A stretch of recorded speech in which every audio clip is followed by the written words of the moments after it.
Sosok pendiri dan pemilik Teradrone, Toru Tokushige, menjadi sorotan publik usai tragedi kebakaran yang melanda gedung PT Teradrone Indonesia di kawasan Kemayoran, Jakarta Pusat pada 9 Desember 2025.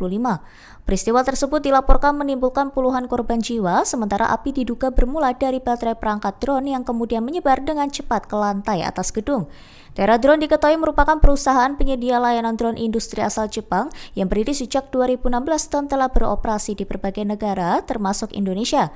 Tokushige dikenal sebagai pendiri sekaligus CEO Teradrone Corporation yang memiliki latar belakang teknik dan bisnis internasional serta berpengalaman di sektor asuransi dan teknologi. Pria asal prefektur Yamaguchi itu disebut memiliki peran besar dalam Download Tribun X sekarang, menghadirkan lokal menjadi Indonesia.